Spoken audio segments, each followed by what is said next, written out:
Hello friends, welcome to my channel. कैसे हैं आप सब? होप करती हूँ आप सब अपने अपने घरों में बहुत अच्छे होंगे और स्वस्थ होंगे। तो फ्रेंड्स, आज की वीडियो में हम बात करेंगे बेकिंग सोडे की, यानी कि बेकिंग सोडा हमारी बॉडी के लिए कितना नुकसानदायक है। फ्रेंड्स, बेकिंग सोडे को बॉडी के लिए पॉइजन भी बोला गया है और बेकिंग सोडा सोडियम कार्बोनेट होता है। तो इसके हमारी बॉडी पे क्या क्या नुकसान होते हैं अगर हम इसको यूज़ करते हैं तो आइए जानते हैं। वीडियो में बने रहिएगा, वीडियो में लास्ट तक। जिसने भी अब तक मेरे चैनल को सब्सक्राइब नहीं किया है वो जल्दी से जाके पहले चैनल को सब्सक्राइब कर लेना, और अगर वीडियो अच्छी लगे तो वीडियो को लाइक एंड शेयर ज़रूर करना। Do not take baking soda unless you watch this video. Baking soda has the potential to help or even poison you. Baking soda is sodium bicarbonate. It's an alkaline compound. And guess what? Your body makes it. Your pancreas makes it. As the strong acid comes from your stomach into the small intestine, if that pancreas does not release enough sodium bicarbonate, you don't get any of the benefits from the enzymes coming from the pancreas to help you digest fats and other things. This is why when someone's pancreas is not working, boy, they can get severe bloating, they get diarrhea, they get constipation. We need a really strong acid stomach, and then we need an alkaline small intestine. Let's talk first about the benefits of baking soda. Baking soda, being an alkaline substance, can be beneficial for temporarily relieving an acid stomach. I have to clarify something, because when we talk about an acid stomach, a lot of things come up. You might have like GERD, acid reflux. All those things are a little bit different, because you never want to take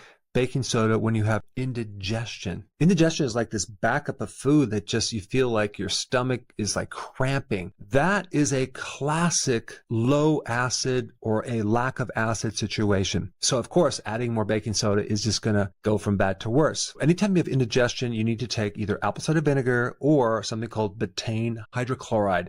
It'll fix it really fast. But when we get into more of an acidic stomach, whether it is acid reflux or GERD, if you wanted some temporary relief as you fix the problem, a little bit of baking soda would help you, but just a little bit, because usually those problems are also a lack of acid. But the baking soda will at least put the fire out and make you feel more comfortable. But then you would also want to do apple cider vinegar and or betaine hydrochloride. Now, what about gastritis? You would want to take baking soda for sure, but also take something called zinc carnosine so you can actually heal that problem. But you just need to understand that the normal pH of the stomach is between 1 and 3. That is like battery acid. And just don't get in the habit of taking baking soda for a long period of time, because you're going to neutralize your stomach acids. And now you're going to end up with an inability to digest protein, the inability to absorb B12, an inability to absorb minerals, and also you're not going to be able to kill off any type of microbes or pathogens that might be in your food. Now, if you take baking soda for a long time, chronically, is there really a chance of your blood becoming too alkaline? And the answer is probably not, because the effect that baking soda has on our bodies is very temporary. If your body is too alkaline, you're going to have some issues with your muscles because of how that affects the electrolytes. Another really good benefit of baking soda is to help to neutralize the acid in your mouth from the bacteria that is forming these little biofilm tartar plaquing situations. So baking soda could be one of the ingredients in your toothpaste, and I actually show you how to make that. I will put that link down below. But ultimately, you got to get the sugar out of the diet, because sugar is what's making that acid. Another benefit of baking soda is to relieve itching from a kidney problem.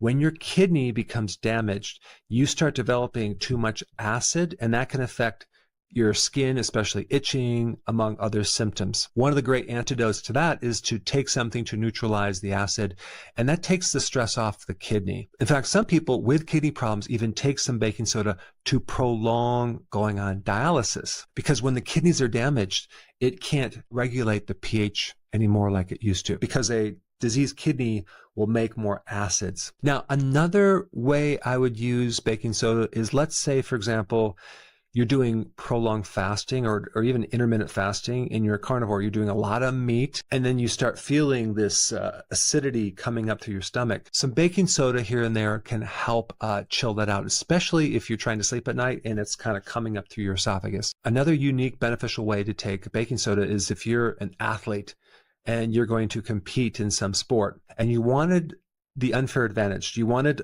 to be able to do more reps. You wanted to go a little longer. You want a little better performance and less lactic acid buildup, which can actually stop you from using your muscles, especially with high intensity type activities. Because if you take all of it at once and feel nauseous, we want to avoid that. If you really want to know how much you should take, it's 0.2 grams per kilogram of weight. Another benefit of baking soda is to help prevent kidney stones.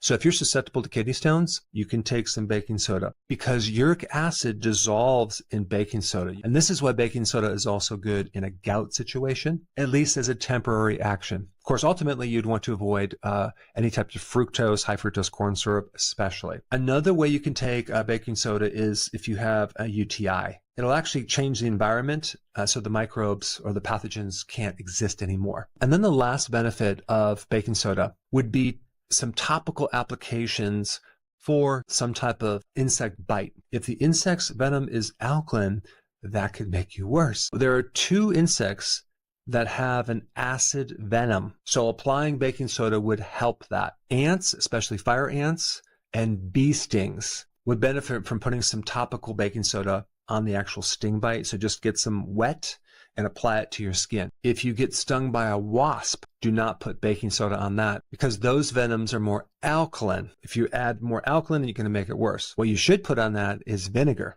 A spider bite, don't put baking soda on that. The best thing to put on that is either activated charcoal or bentonite clay, which has the power of like pulling things out of the skin. And then a snake bite. The best antidote for that is something called milk thistle. And as a side note, baking soda is also really good for insects, especially cockroaches, because if you add sugar with baking soda and you leave it out for the cockroaches, they'll eat it. Then from the chemical reaction, you'll get carbon dioxide and their digestive systems will rupture and they will die. Okay, so that would be a natural way to get rid of these insects so you don't have these insecticides around your house. The other thing you need to know about baking soda is you never want to take it with vinegar or lemon juice because it's just going to create so much carbon dioxide. Your stomach is going to bloat up with carbon dioxide. Not a good idea. And I think you already know this too. You can open a container of baking soda and keep it in the fridge and it gets rid of the odors. So now that you know a little bit more about this home remedy baking soda, you should check out my apple cider vinegar video right here.